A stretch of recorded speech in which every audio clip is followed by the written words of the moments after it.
Now, without any further delay, let's move on to session 1. The theme of this session is Trade and Industrialization, Achievements of the AfCFTA and the Economic Outlook of Korea, Africa.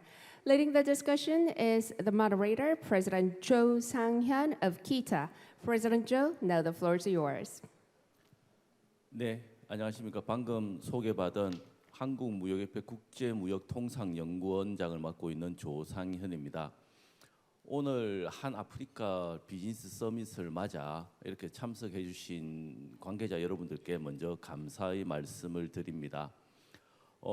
앞에 환영사라든지 축사 등등을 통해서 여러 귀빈들께서 말씀하셨다시피 오늘 이 행사는 오늘과 내일 동안 이어지는 이 행사는 단순한 연례 행사가 아니라 2023년 이 시점을 기반으로 한국과 아프리카가 새로운 어떤 동반자 관계 그리고 협력 관계를 어떻게 새로운 장을 열어 나갈까 새로운 시도를 모색하고 각오를 다지는 중요한 이정표가 세워지는 그러한 행사가 준비되어 있다고 생각하고 있습니다. 오늘 이 자리를 빌어서 참석해 주신 여러분들께 다시 한번 감사드리며 첫 번째 세션 주제가 무역과 통상과 산업화, AfCFTA 성과와 한-아프리카의 경제 전망에 대한 전문가들의 의견을 듣고자 합니다. 오늘 이 자리에 아프리카 측의 어떤 관계자와 한국 측의 관계자 그리고 연구기관뿐만 아니라 실제 무역 현장에서 한국과 아프리카 간의 교역 확대를 위해서 활동하고 계시는 업계 대표님들도 같이 참석하셨기 때문에 무역과 산업과 통상을 어떻게 한 단계 더 높은 수준으로 정진시킬 수 있을 것인가에 대한 심도 깊은 논의와 토의가 진행될 것으로 생각합니다. 자, 그러면 먼저 첫 번째 세션을 진행하면서 사무엘 조나 캐피탈 회장님의 기조 연설을 먼저 청해 듣도록 하겠습니다. 회장님 부탁드립니다.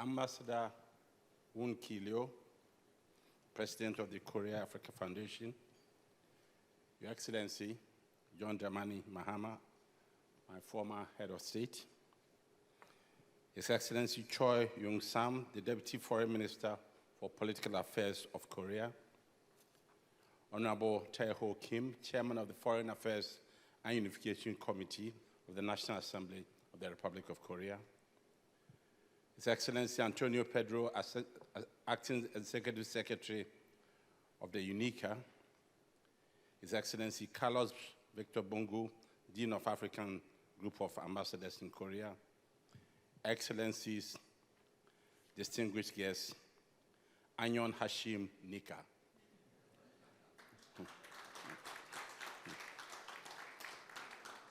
I would like to begin by thanking the organizers, especially my very good friend, Ambassador Leo, for inviting me to give the keynote speech on the topic Trade and Industrialization, Achievements of AfTA and the Prospects for South Korea-Africa Economic Outlook. Distinguished ladies and gentlemen, in an era marked by global interconnectedness and economic partnerships, I believe AfTA holds tremendous promise for trade and industrial development between Africa and the rest of the world. Indeed, AfTA, which came into effect in January 2021, is the largest free trade area globally, covering 55 African countries with a combined population of 1.3 billion people and a combined GDP which exceeds 3.4 trillion. This landmark agreement aims to foster economic integration, enhance intra-African trade, and promote industrialization on the continent. As we all know, one of the key objectives of AfCFTA is to boost intra-African trade by reducing tariffs and non-tariff barriers. Indeed, by eliminating or significantly reducing trade barriers such as customs duties and import quotas, the agreement seeks to create a single market for goods and services within the continent of Africa. This harmonization of trade rules and procedures would undoubtedly stimulate trade flows and facilitate a more efficient allocation of resources, leading to increased industrialization and economic growth. However, as we all know, realizing the full potential of AfCFTA would require significant investment in infrastructure, technology, and human capital. It would also require the removal of non-tariff barriers, such as cumbersome customs procedures, divergent product standards, and other regulatory barriers that hinder cross-border trade. Of course, to achieve this, our governments in Africa need to commit to implementing the necessary reforms and improving the business environment. Moreover, the success of AfCFTA will depend crucially on the active participation of the private sector, both domestic and foreign. The private sector can play a vital role in driving economic growth, job creation, and innovation. And by investing in infrastructure, technology, and human capital, the private sector can help to overcome some of the challenges that have hindered trade and investment in Africa. Now, I'd like to pose the question, what are the prospects for South Korean African economic outlook within the context of AfCFTA? Let me answer. If South Korea and African countries work honestly and with mutual respect, then in my view, the prospects are excellent. Korea has a long history of successful industrialization, transforming from a war-torn nation into one of the world's leading economies. Its experience and expertise in various sectors, including technology, manufacturing, and infrastructure development, can greatly contribute to Africa's economic progress. Korea's engagement with Africa has been growing steadily in recent years. Indeed, the Korea-Africa Forum and the Korea-African Economic Cooperation Conference serve as platforms for fostering partnerships and exploring opportunities for collaboration. Korean companies have invested in diverse sectors across the continent, including energy, mining, agriculture, telecommunications, and construction. These investments bring technology transfer, job creation, and knowledge sharing, which are vital for Africa's industrialization agenda. Furthermore, Korea's commitment to sustainable development aligns well with Africa's aspirations. The continent's vast renewable energy potential, natural resources, and burgeoning consumer market offer tremendous opportunities for mutually beneficial partnership. Korean companies can leverage their expertise in green technology, renewable energy, and sustainable practices to partner Africa's efforts in building a greener and a more inclusive economy. Ladies and gentlemen, as we contemplate the future of Korea-Africa economic relations, it is essential to highlight the potential areas of collaboration. Technology and innovation can play a pivotal role in driving economic growth and industrialization. Korea's leadership in fields like information technology, telecommunications, and artificial intelligence can be harnessed to bolster Africa's digital transformation and enhance its competitiveness on the global stage. Infrastructure development is another crucial aspect where Korean expertise can be of immense value. Africa requires significant investments in transportation networks, energy infrastructure, and industrial zones. Korean companies can contribute their engineering capabilities, project management skills, and financial resources to partner Africa's infrastructure development agenda, enabling smoother trade flows and facilitating regional integration. Secondly, Korea is known for its excellence in technology and innovation, which can be harnessed to complement the development of value chains and promote trade in high-value products and services. And by sharing knowledge and expertise in areas such as renewable energy, smart cities, and digital technology, Korea can invest in the development of innovative solutions that can drive sustainable economic growth and development in Africa.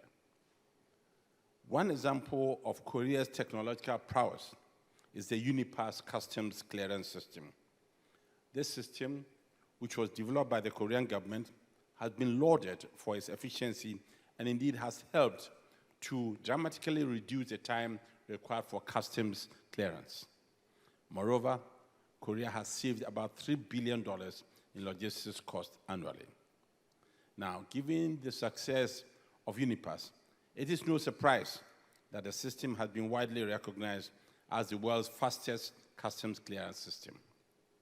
Furthermore, it has been exported overseas, including to my own country, Ghana, where it is already contributing to the country's economic development. Through sharing its experience and knowledge, Korea has the potential to be the major partner in the development of innovative solutions that can drive sustainable economic growth and development in Africa. And with initiatives like UniPass, Korea has already demonstrated the value of technology and innovation. And there's no doubt that this will continue to contribute substantially in partnering economic development in the years to come.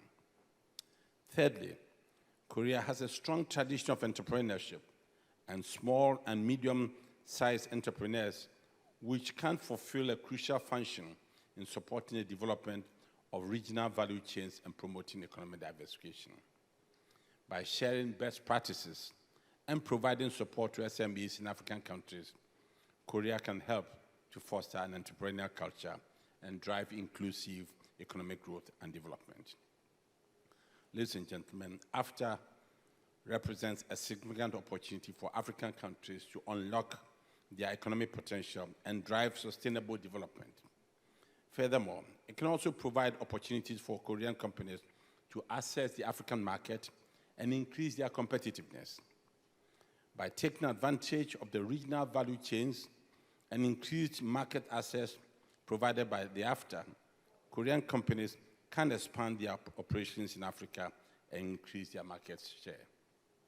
To fully realize the prospects offered by AfCFTA, Korea-African Economic Cooperation, it is imperative to address certain challenges.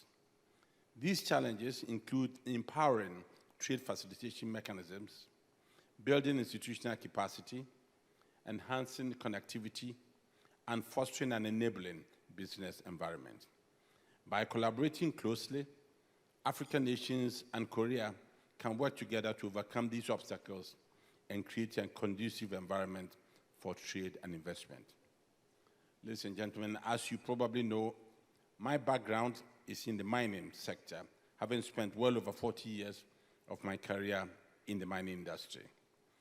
In this regard, let me say it would be remiss of me if I don't say anything about the opportunities that exist for trade and investment between Africa and Korea in the critical mineral supply chains.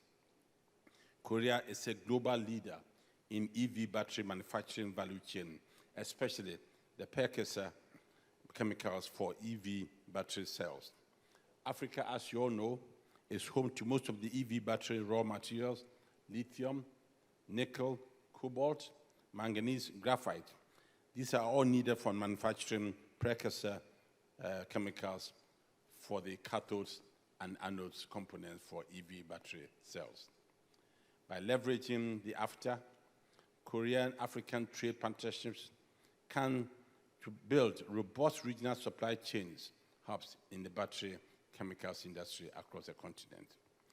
This will be the surest way for trade and investment between Korea and Africa to contribute to industrialization and sustainable development. Today, Africa no longer desires trade that only sees Africa as a market, but rather as a partnership that will add value to the domestic economy. In conclusion, the Africa Continental Free Trade Area present a historic opportunity to reshape the trade and industrial landscape of Africa. The prospects for Korea-Africa Economic Cooperation within this context are indeed most promising.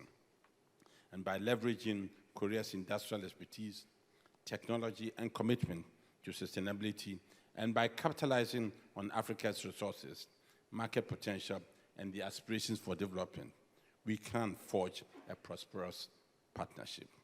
Together, we can promote inclusive growth, foster innovation, and create jobs, ultimately driving economic transformation and improving the lives of people in both regions. Before I resume my seat, let me make some very specific suggestions to Korean companies who desire to successfully invest in Africa. First, find the right partners. Secondly, be quick in decision-making. An impression persists that local-based management are not empowered to take even relatively simple decisions timeously without reference to headquarters in Korea. And thirdly, please involve Africans in the C-suite management levels and involve them in critical decision-making. Africa is ready for business. And given your truly remarkable history, I am convinced that Korea has a clear lead to be Africa's preferred development partner. Finally, I thank all the distinguished guests, and I look forward to today's Korea-Africa Business Summit, providing a forum for a fruitful discussion on the close cooperation between Korea and Africa. Kamsa Hamnida.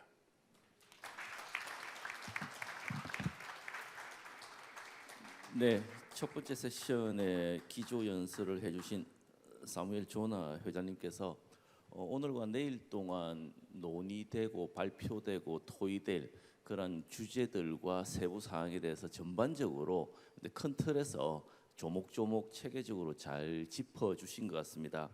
기본적으로 아프리카 지역의 어떤 자유무역 협정이 한국에 있어서는 한 아프리카 관계의 어떤 협력 모델을 새로운 한 단계 더 높이는 중요한 계기가 될 것이기 때문에 한국 정부뿐만 아니라 기업들도 많이 좀 관심을 가져달라는 말씀을 하셨고, 특히 이제 사업하기 좋은 환경이라는 측면에서 아프리카 국가들이 이러한 사업하기 좋은 환경을 위해서 얼마나 노력하고 있는지 그에 대한 말씀을 주셨습니다. 그리고 에너지, 농업, 광산, 통신 등 여러 산업 분야 전방위적으로 한국과 협업할 준비가 되어 있고 그러한 여건을 조성하는 데 노력하고 있다고 말씀 주셨습니다. 그리고 세 번째로 이제 한국이 혁신 DNA를 가지고 있는 국가이기 때문에 한국의 어떤 기술적인 어떤 진보 성과와 노하우를 같이 공유해서 한국과 아프리카가 서로 제로섬의 게임이 아니라 플러스섬의 어떤 협업 관계를 유지해 나가자라는 말씀을 주셨습니다. 그리고 예를 들어서 대한민국 관세청에서 개발해서 전 세계의 어떤 무역 증진에 기여하고 있는 전자통관 시스템이죠. 유니패스에 대한 사례도 말씀 주셨고, 전기차 배터리 분야의 어떤 희귀 광물에 대한 어떤 협업 가능성도 높다고 이제 말씀을 주셨습니다. 그리고 마지막으로 기본적으로 아프리카에 진출하고 아프리카에 투자하고 성공을 하기 위해서는 좋은 파트너와 또 신속한 의사결정 이런 것들이 같이 어우러져야 된다고 말씀 주셨습니다. 이렇게 이제 사무엘 조나 회장님께서 전체적인 어떤 개론을 말씀하신 데 이어서 이제는 이제 발표자 세 분께서 각 섹터별로 세부적인 분야에 대한 어떤 전문적인 견해와 향후 한 아프리카 양 지역의 어떤 협업 관계에 대해서 말씀을 주시겠습니다. 먼저 아프리카 대륙 자유무역지대 민간 부문의 선임 고문을 맡고 계신 신시아 나싱베님께서 아프리카 자유무역지대의 성과와 아프리카 산업화에 기여하는 전망에 대해서 발표가 있겠습니다. 나싱베 선임 고문님 부탁드립니다.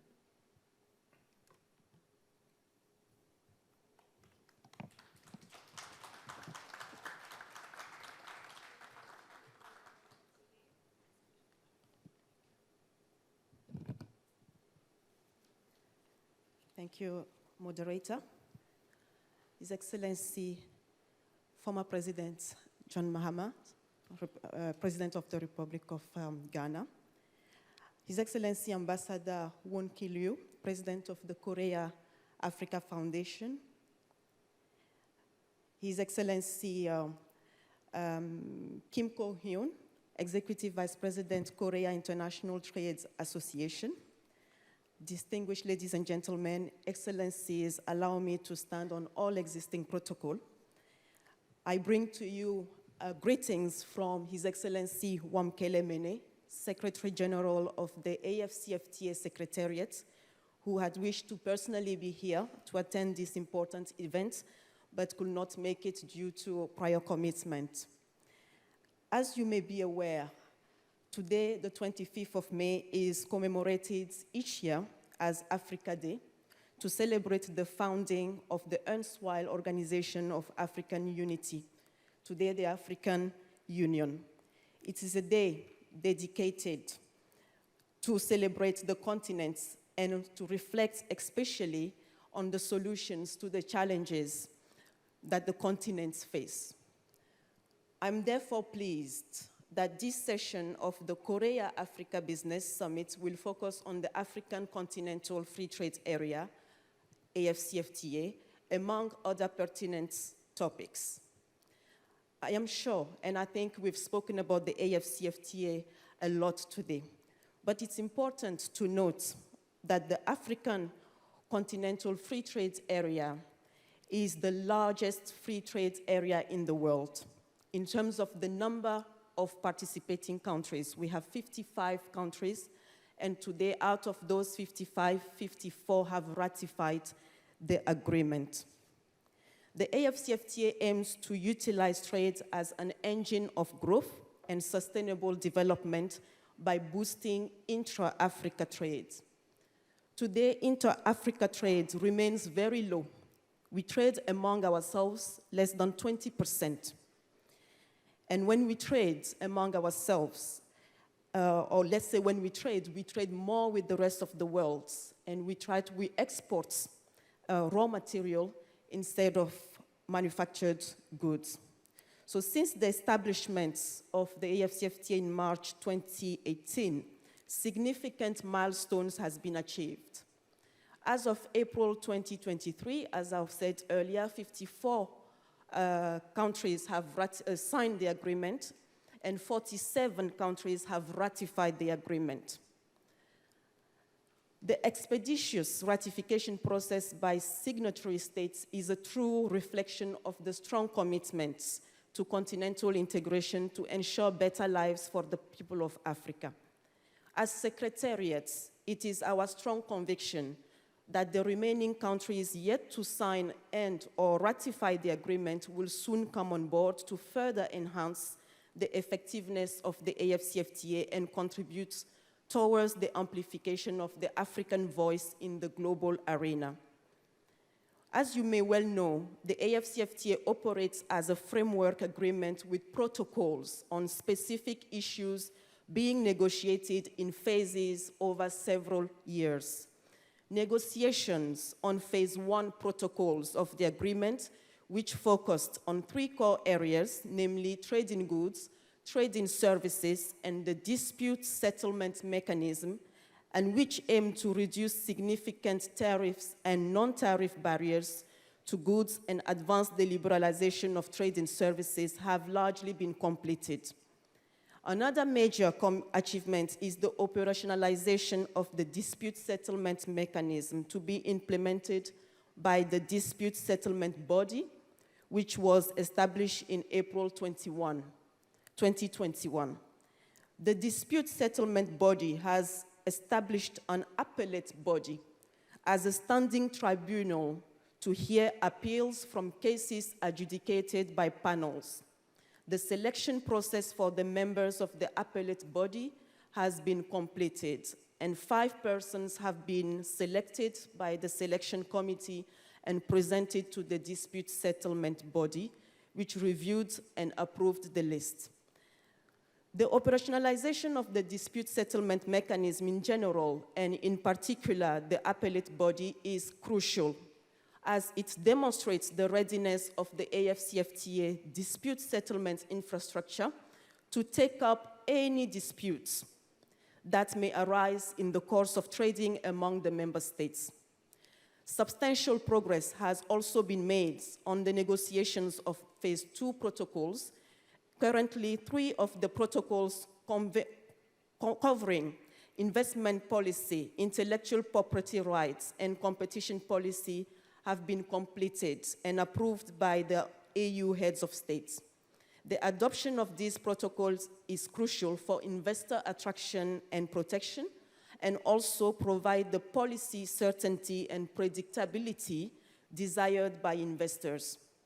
Negotiations on the 2 outstanding Phase 2 protocols, namely the Protocol on Digital Trade and the Protocol on Women and Youth in Trade, are in progress and expected to be concluded by July 2023 in accordance with the deadlines set by the African Union heads of states. We want the AfCFTA to be as inclusive as possible, and it's important that in its implementation, we do not leave on the side of the roads the SMMEs, the businesses that are led by women and youth. And so this protocol on the women and youth in trade is absolutely key. It is important to point out also that the protocol on digital trade is set to broaden access to trade, particularly for small and medium enterprises that are led by women and young Africans. This will address the critical imperative of digital financial inclusion on the continent. The Protocol on Women and Youth in Trade also seeks to address challenges that young people as entrepreneurs and traders face through legally binding commitments. Over the past 2 years, we have undertaken extensive consultations of women and youth on the challenges they face when trading across the continent, as well as on the key elements that are needed to be included in the protocol and its implementation once negotiations are concluded. Following the substantial progress in the negotiations on the rules of origins, a very important tool, with agreements on 88% of tariff lines, covering about 5,000 tradable products, the deployment of the appropriate customs systems, as well as the readiness of key instruments for tradings, including the schedule of concessions and commitments, the stage was set for the start of commercially meaningful trading under the AfCFTA. Again, the rules of origins is a very important tool for trading under the AfCFTA, and if today we consider that in the world we have more than 6,000 products that are traded, today the 47 countries that have ratified the agreement of the AfCFTA have agreed on the rules of origins for more than 5,000 products, which is remarkable. The remaining 12% of rules of origin covers the more sensitive products, including textile and clothing and automobiles. And progress is being made to conclude these in the course of this year.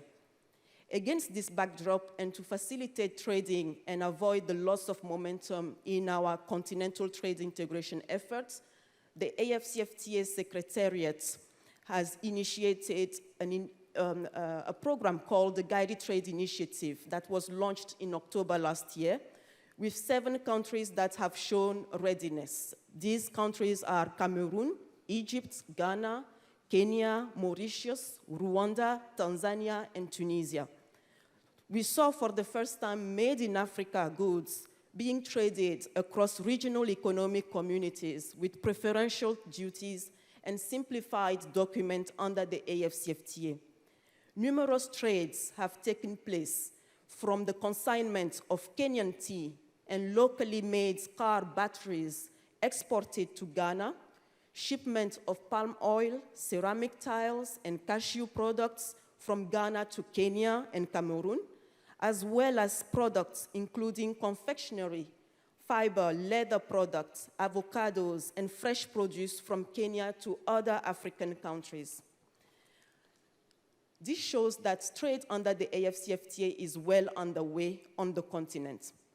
Undoubtedly, the introduction of the Guided Trade Initiative by the Secretariat has been a key development at the continental level and injected some vitality into the implementation of the AfCFTA. The initiative will soon be reviewed, and we are encouraged to see that this year, more countries which are meeting the minimum requirements for trade under the agreement are participating. We are also looking at extending the initiative to cover trade in services, which now accounts for a significant share of gross domestic product in most African countries. Ladies and gentlemen, distinguished guests, in order to support the effective implementation of the AfCFTA and maximize its opportunities, the AfCFTA Secretariat, in collaboration with its partners, have introduced key initiatives. Let me mention first the AfCFTA Adjustment Fund facility that has been established to help the member states and their private sectors address short-term disruptions from the implementation of the AfCFTA agreement. As observed by His Excellency Wamkele Mene, the AfCFTA Adjustment Fund, developed in collaboration with AfrEximBank, is a critical instrument in the realization of the African Continental Free Trade Area. The fund addresses, among other things, potential tariff revenue losses, infrastructure deficits, to facilitate trade growth and possible supply chain disruptions that state parties may face in the implementation of the African Continental Free Trade Agreement.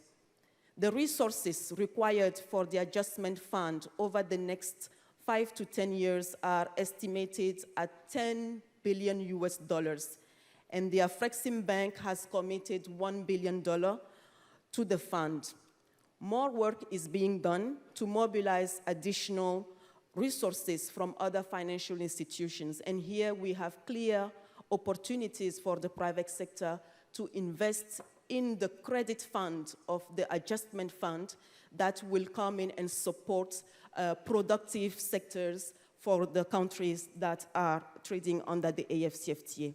In Kigali, Rwanda, the AfCFTA Secretariat, AfrEximBank, and the government of the Republic of Rwanda this year signed the host agreement to formalize the status of the adjustment funds, and this is a critical step to the operationalization of the fund, as it facilitates the establishment of the fund and also the requisite structures in Rwanda.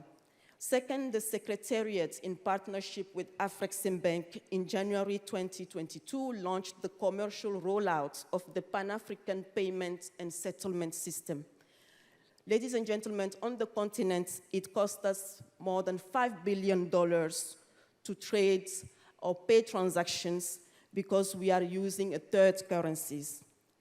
When you have a continent of 55 countries with 42 national currencies, traders across Africa experience difficulties paying for goods or services across borders. The PAPS enables users to make near-instant payments in their local currency without needing to convert to a foreign currency or use a third-party institution. This potentially will save the continent more than $5 billion in payment transaction costs each year. The PAPS is now operational and functional, and currently it has 9 central banks, 4 switches, and about 39 commercial banks that have connected to the platform. The aim is to expand into all the 5 regions of the continent before the end of 2023. The ambition of the African Union is to mutually reinforce the African Continental Free Trade Area Agreement with the continent's industrialization so as to effectively realize Africa's critical development aspirations. Africa needs to industrialize, to transform, add value, and promote trade through greater integration into regional, continental, and global value chains, and create jobs in order to take the bulk of its population out of poverty. In a report by the World Bank, the bank estimates that Africa's export to the rest of the world would go up by 32% by 2035, and intra-Africa exports will grow by 109%, led by manufactured goods. Furthermore, With full implementation of the agreement, real income could rise by 9% and 50 million people could escape extreme poverty by 2035. To promote industrialization in line with its mandate, the Secretariat is therefore implementing a private sector engagement plan in collaboration with its partners. The focus is on 4 initial priority sectors or value chains. They are agriculture and agro-processing, automotive, pharmaceuticals, and transport and logistics. For quick wins, and based on the potential for import substitution and existing production capabilities on the continent.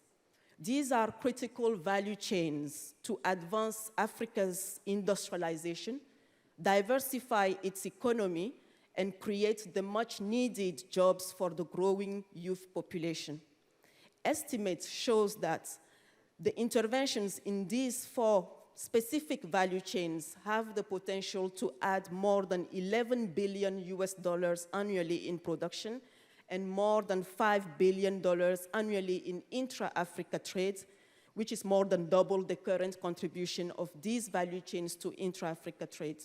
If I take the example of the agriculture and agro-processing, without a doubt, it is the sector with the greatest potential for industrialization in Africa.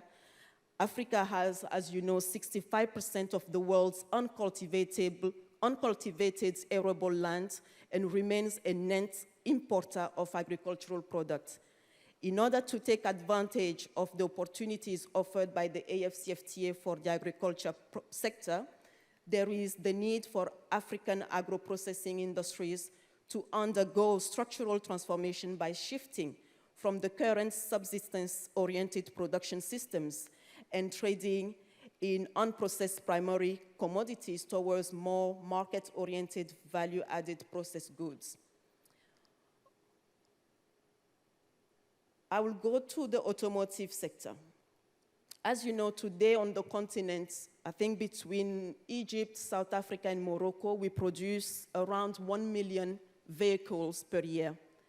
And we are, when you take the continent with 1.3 billion people, and you compare it with a similarly populated country such as India, which produce 5 million units of vehicle per year, we can see the difference, the gap which is basically an opportunity for investment on our continent. So therefore, the automotive sector is for us a priority sector in the Secretariat. And with abundant labor force, a wealth of natural resources, a growing middle class, and the operationalization of the AfCFTA, this is the time for African countries to support the emergence of an African automotive industry. The automotive industry tends to have a very high positive multiplier effect on the rest of the economy in terms of value-added manufacturing, employment, investment, balance of payments, and net revenue generation. The pharmaceutical industry. In 2019, the continent imported $16 billion worth of pharmaceutical products. This represents an opportunity for Africa's industrialization. And the AfCFTA today provides the right framework to attract investment in this sector.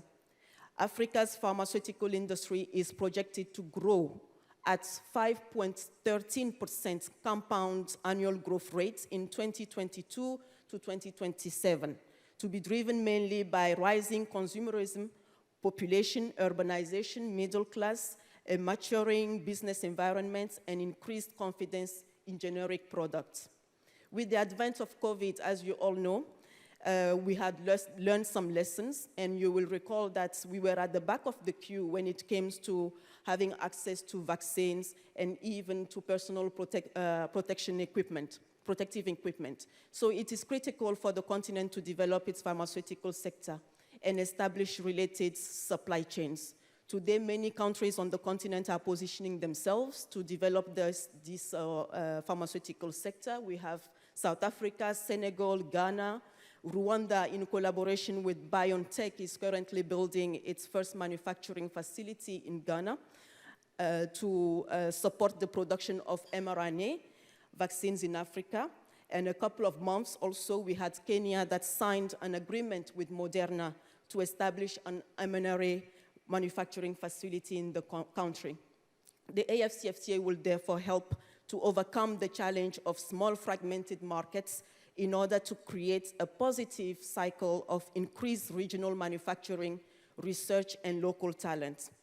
Transport and logistics, I will not expand too much on that because we know already the gap that the continent suffers in terms of transport, connectivity, etc. The AfCFTA, by enhancing intra-Africa trade, will encourage industrialization and thus local production because it is the made-in-Africa products and goods that meet the rules of origins that will benefit from the preferential access to the continent market. With Africa's young and fast-growing population estimated by the UN to double by 2050 to nearly 2.4 billion, the continent needs to create an estimated 12 million new jobs annually to provide for the growing number of youths entering the job market. For Africa to create decent jobs at the scale required and for the benefits of growth to be shared by all, there is need for a structural transformation that enables an expansion of modern activities and the reallocation of labor from the traditional to the modern sector. In this regard, industrialization is crucial, and industrialization is crucial to cushion the impact of external economic shocks, such as the COVID-19 pandemic and sharp increases in the prices of oil and other commodities caused by the Russia-Ukraine conflict. The experiences of Korea, China, and other Southeast Asian countries show that there is no quick fix, magic formula for industrializing. But it also shows that industrialization is possible for any economy to turn its fortunes around with a good industrial policy, effective public-private dialogue, real commitment to infrastructure investment, as well as dedicated and disciplined government. The Republic of Korea, as you well know, has experienced one of the largest economic transformations in the past 60 years, beginning as an agriculture-based economy in the 1960s to become the 10th largest economy in the world in terms of gross domestic product in 2021. The export-oriented policies of South Korea are, without doubt, one of the most important factors of its success, with the country now one of the top 10 exporters in the world. Korea can use its experience gained during its heavy and chemical industries drive in the 1970s to play a bigger part in Africa's industrialization, particularly as countries begin to manufacture capital goods and other goods that are more technologically sophisticated. Korean car manufacturers such as Kia and Hyundai, which are global leaders in the industry, should be ready to form partnerships with manufacturing companies in the region and build production networks that are mutually beneficial. Indeed, Korean firms should be ready to play a big part, not only in participating in the growth of Africa's manufacturing value chain under the AfCFTA, but also in contributing to the infrastructure development needed. I will conclude here by giving you these figures. All 55 countries in Africa, we contribute to less than 3% of global trade output. But you consider a country, a city like Singapore, which contributes more than 6% to global trade output. The AfCFTA offers the opportunity for the continent to change this narrative, to change these figures. And we sincerely hope that with all the factors put together, we will be able to change this narrative and make the continent, put the continent in the position that it deserves in the global arena. And we hope, as I was saying earlier, that we will be able to achieve this with the Republic of South Korea and that the journey will be a win-win journey. Thank you very much for your kind attention.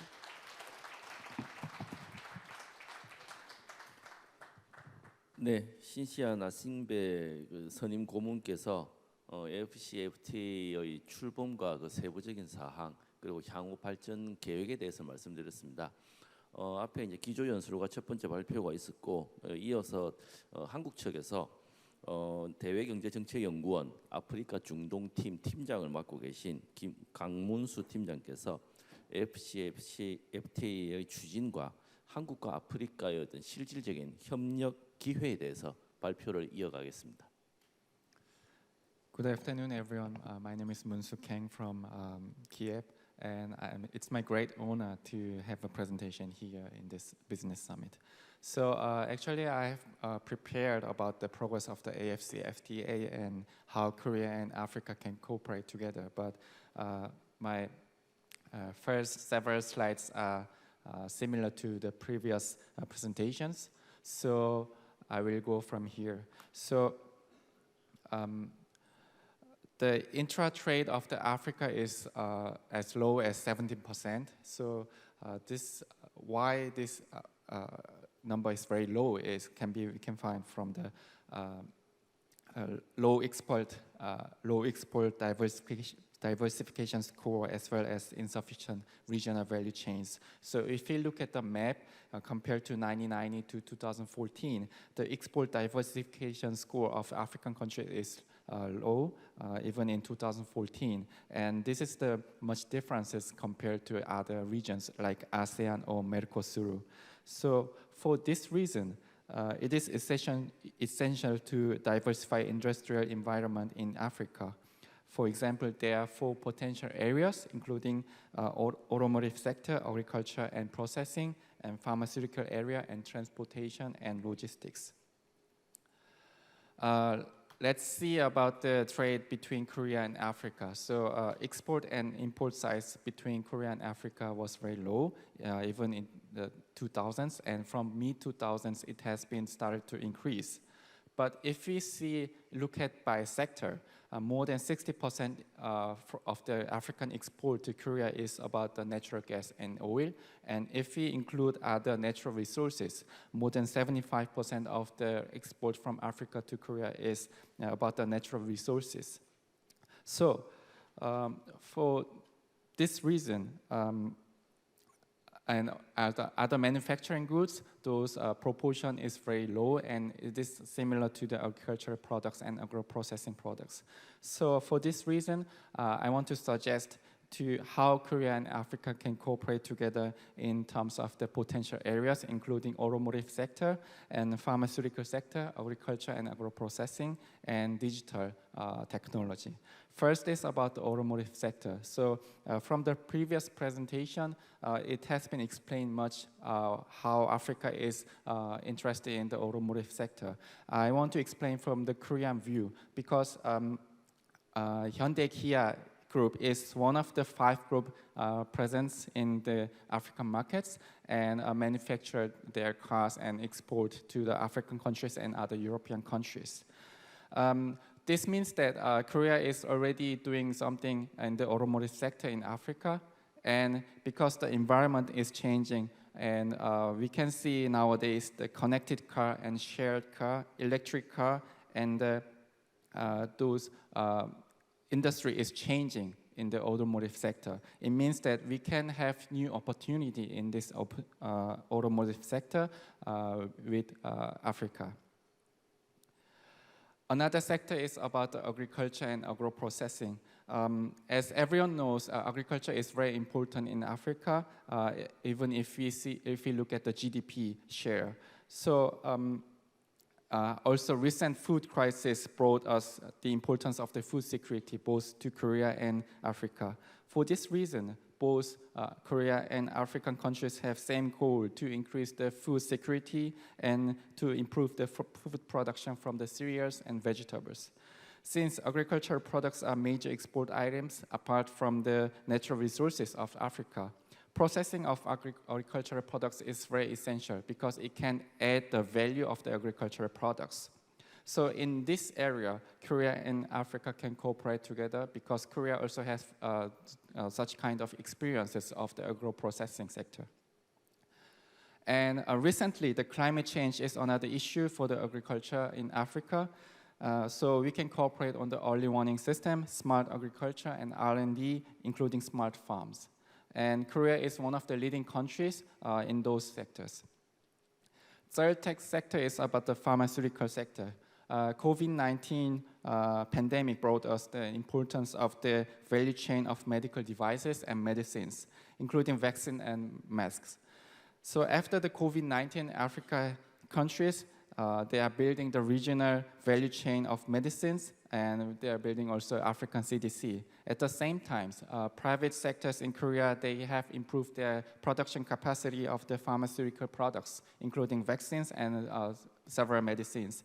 In this vein, there are some areas that we can work together, including the pharmaceutical R&D.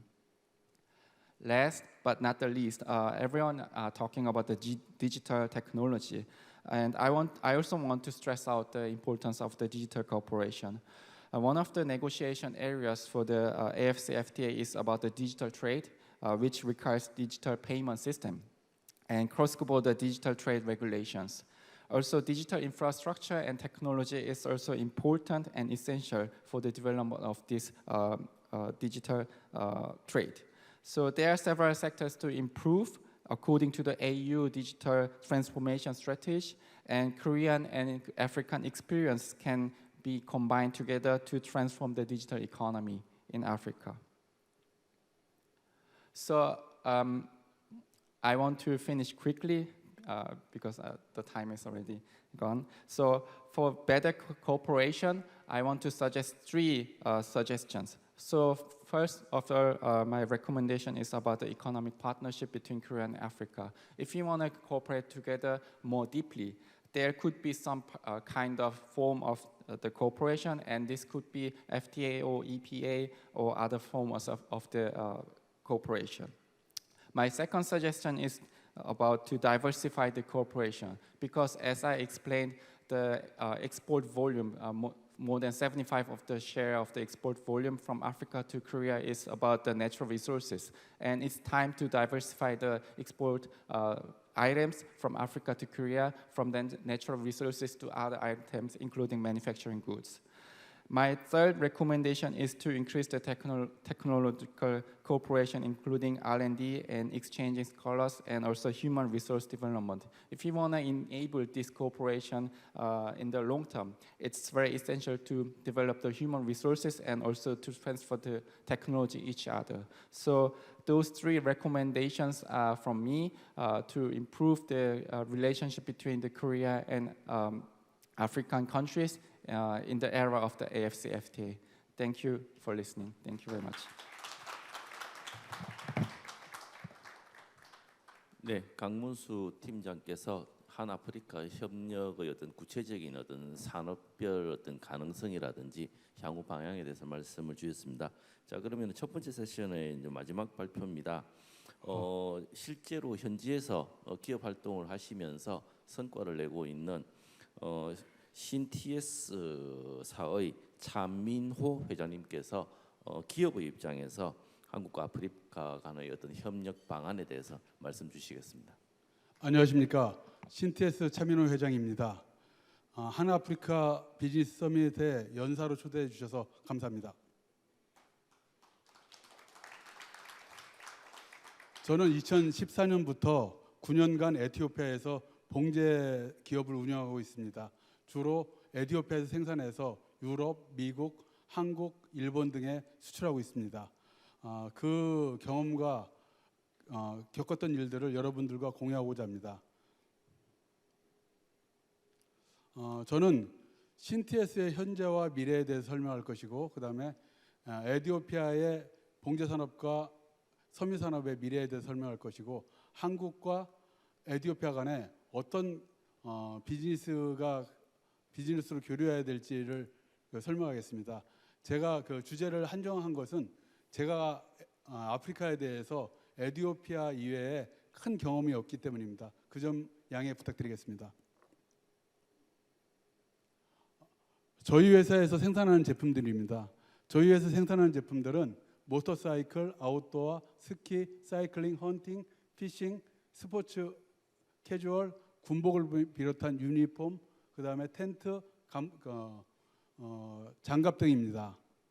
저희 회사는 각 여기에 있는 제품 중에서 가장 전 세계에서 하이그랜드 제품을 생산합니다. 예를 들어서 모터사이클이다 하면 전 세계에서 가장 비싼 옷이 BMW입니다. BMW 모터사이클을 저희가 생산하고 있고, 아웃도어는 각 나라에서 가장 하이그레이드의 아웃도어를 생산합니다. 이 제품들은 에티오피아에서와 베트남에서 동시에 생산하고 있습니다. 여기는 저희 에티오피아 공장입니다. 저희 베트남에는 5,400명이 일하고 있고 에티오피아에는 5,800명이 현재 일하고 있습니다. 여기가 볼레레미 공단이라는 곳인데, 볼레레미 공단의 13부터 17번까지가 저희가 사용하고 있는 공장입니다. 다른 점은 다른 공장은 1층인데 비해서 저희는 전부 2층으로 지금 하고 있어서 인원이 훨씬 더 많습니다.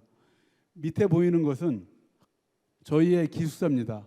현재 저희 직원은 5,800명 중에서 3,500명이 기숙사에서 생활하고 있습니다. 그리고 기숙사를 계속 증설하고 있습니다.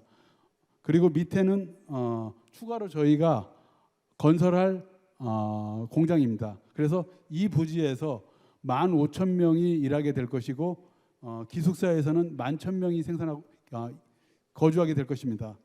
여기 보이는 것은 저희 식당입니다. 식당은 10,000명이 한 번에 식사할 수 있고, 1, 2층이 식당이고 3층이 직원들 교육을 할 수 있는 설비입니다. 그래서 현재는 20개 정도의 클래스가 만들어졌으나 향후에는 한 35개가 될 것입니다. 지금 저희는 온라인으로 교육이 가능한 모든 교재를 만들고 있습니다. 그러니까 초등학교 6학년부터 12학년까지 그 교재를 다 만들고 있습니다. 그 교재가 동영상으로 만들어지면 에티오피아에 있는 모든 기업들 그리고 에티오피아 국민들에게 무료로 제공할 예정에 있습니다. 여기는 저희 회사의 간단한 모습입니다. 여기가 아까 말했던 기숙사입니다. 그리고 여기는 2층으로 만들어지기 전에 저희 직원들이 일하는 모습입니다. 이 층고가 높기 때문에 저희가 여기를 다 2층으로 만들었습니다. 여기는 지금 2층으로 만든 사무실입니다. 지금 여기는 저희 타가소입니다. 타가소가 작게 운영 중에 있는데 직원들이 저희 타가소에 들어오고자 하는 수요가 많아가지고 지금 대규모의 타가소를 설계해가지고 지금 짓고 있습니다. 이 화면이 굉장히 중요한 건데, 이 화면이 저희 회사에서 일 생산량이 나인당 850불을 돌파해가지고 기념식을 한 것입니다. 저희 회사는 대개 650불에서 700불 정도가 되면 BP점입니다. 이미 저희 회사는 BP점을 넘어섰습니다. 저희 회사의 장기 비전입니다. 저희는 현재 5,800명에서 2028년까지 26,000명으로 한 4.5배 정도 인원을 늘릴 생각이고, 매출액은 이것은 인가공비 기준입니다. 저희 회사 본사 기준이 아니고요. 1,100만 불에서 약 한 9,200만 불로 8배 정도 증가가 예상되고 있습니다. 이렇게 되면 저희 회사는 대략 한 3,000만 불 정도 이익이 날 걸로 예상되고 있고, 3,000만 불 이익이 나게 되면 에티오피아 정부에다가 세금으로 한 1,000만 불 정도 낼 수가 있게 되고, 직원들에게 한 1,000만 불 정도의 보너스를 줄 수 있는 여력을 갖게 됩니다. 저희가 봉제 산업을 하게 되면 제일 먼저 묻는 것이 에티오피아 사람들은 손재주가 있는가? 이에 대한 질문입니다. 그러면 저희 에티오피아 공장을 저희 베트남에 있는 다른 회사하고 비교해 보면 저희는 대략 베트남 공장들의 중상 정도로 평가하고 있습니다. 왜냐하면 저희가 굉장히 어려운 옷이고 불량률이라든가 생산량을 해보면 중상 정도입니다. 그러면 베트남 공장의 중상이라는 것은 대략적으로 한 5년 정도 에버리지 근무한 워커들이 일하는 공장들입니다. 그런데 저희 공장은 3년 일했습니다. 그 말은 에티오피아는 봉제 산업에 적합한 손기술이 있다는 말이고, 저희 회사 제품을 생산할 수 있다는 것은 모든 봉제가 가능하다는 말입니다. 봉제가 가능하다는 말은 어떤 산업의 조립 산업도 다 가능하다는 말입니다. 그다음 또 물어보는 것이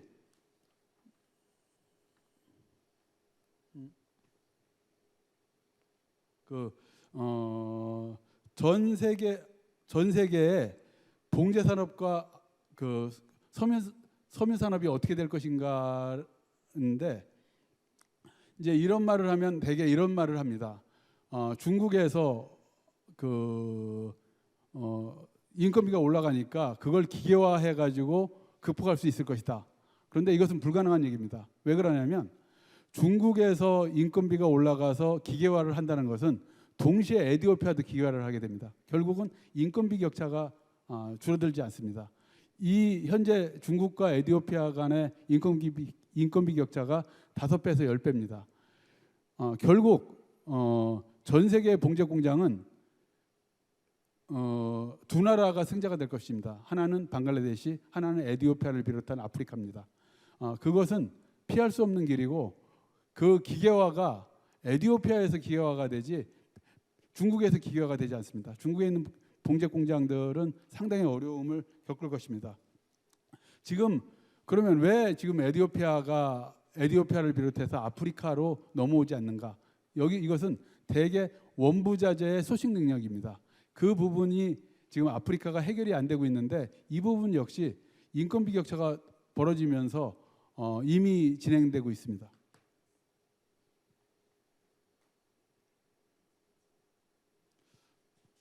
또 하나 묻는 것이 에티오피아를 비롯한 아프리카의 정치적인 혼란입니다. 정치적으로 불안하다는 것은 에티오피아에 진출하는 내수 기업이라든가 아니면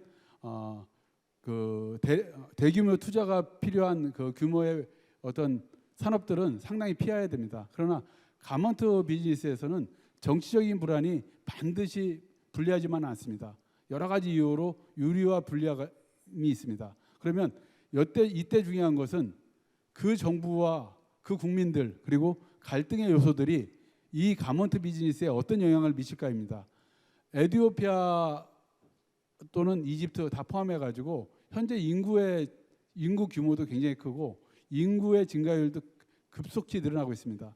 이 인구의 증가를 정부 차원에서 해결할 수 있는 것은 가먼트 비즈니스밖에 없습니다. 그래서 종족 간의 갈등이 있더라도 이 가먼트 비즈니스는 그들이 포기할 수 없는 부분이기 때문에 향후에도 대단히 유리한 어떤 비즈니스라고 생각하고 있습니다.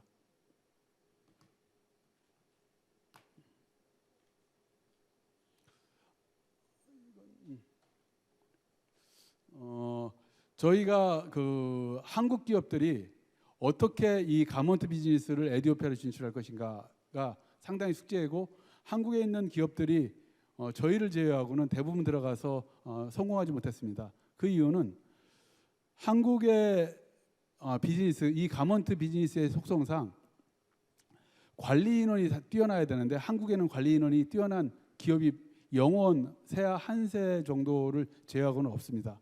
그러니까 이 규모를 크게 가져가야 되는데 작게 가져갔습니다. 작게 가지고는 경제적으로 이게 성공할 수가 없습니다. 대략 지금 가먼트 비즈니스에서 3,000명 정도의 공장이 한국이 해외로 진출했을 때 한 경제적인 규모입니다.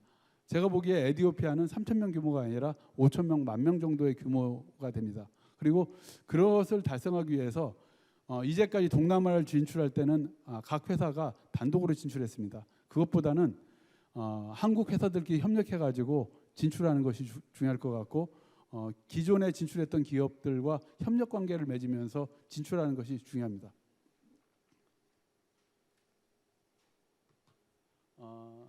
똑같이 지금 텍스타일 쪽이 문제가 되는데, 현재 텍스타일은 한국에서 동남아, 베트남 쪽으로 많이 가 있습니다.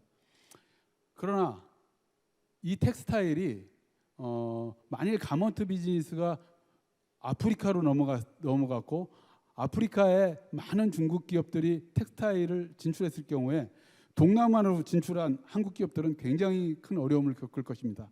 그래서 텍스타일 기업들이 조금 지금 단계에 어려움은 있겠지만 아프리카 지역에 진출하는 것을 진지하게 고민해야 될 것으로 생각하고 있습니다. 다음은 제 경험과 여러 가지에 대해서 아프리카에 우리가 어떤 식으로 접근해야 될지를 설명드리겠습니다.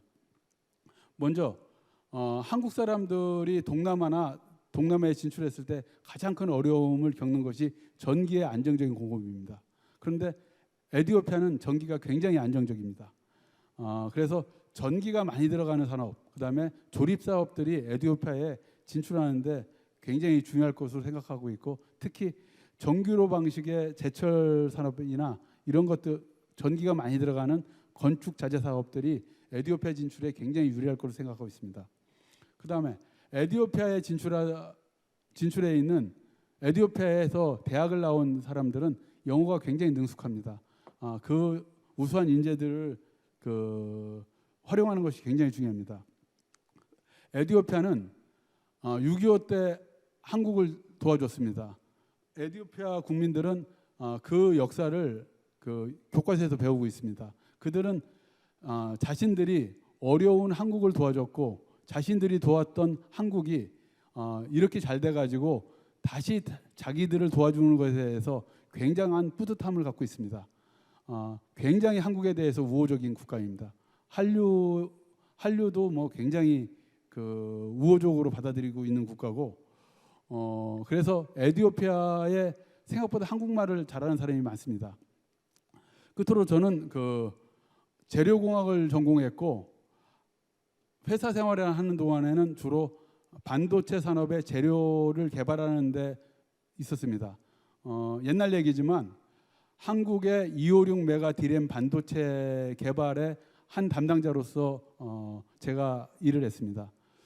현재 한국의 기업들은 상당히 산업이 고도화되어 있습니다. 이 고도화된 산업에서는 제일 중요한 것이 R&D 능력입니다. 그런데 R&D 능력을 뒷받침할 인재가 굉장히 부족한 편입니다. 저는 한국 기업들에게 에티오피아의 뛰어난 젊은이들을 한국의 대학원과 기업들이 적극적으로 협력해가지고 이 R&D 역량을 강화시키는 것이 한국의 미래를 위해서 굉장히 중요하다고 생각합니다. 감사합니다. 네, 차민호 회장님의 발표까지 들었습니다. 오늘 당초 예정으로는 세션 1 발표를 듣고 토론까지 좀 심도 있게 논의하려고 했는데 기본적으로 발표하신 분들께서 워낙 자료를 잘 준비해 주시고 세부적인 사항까지 구체적으로 말씀해 주셨습니다. 그렇기 때문에 전체적인 토론 일정을 생략하고, 더구나 또 다음 세션이 또 바로 이어져야 되기 때문에 생략을 하고, 오늘 첫 번째 세션은 한-아프리카의 어떤 경제 협력이라든지 산업 교류의 확대에 대해서 말씀해 주신 기조 연설을 해주신 사무엘 조나 회장님을 비롯해서 발표자 여러분들께 다시 한번 감사하다는 말씀드립니다. 자, 그러면 첫 번째 세션 이것으로 마무리하도록 하겠습니다. 경청해 주셔서 고맙습니다. Please give a big hand to our moderator and the speakers up on the stage for their contribution to session 1. Well, we would like to ask for your kind understanding that we're not able to give you another coffee break, so we would like to arrange the settings here. Moderator and the speakers, now you may regain your seats. And after we finish up our settings for the second session, we will begin the session 2 right away. So please remain seated, and once the stage is set up, we will begin session 2.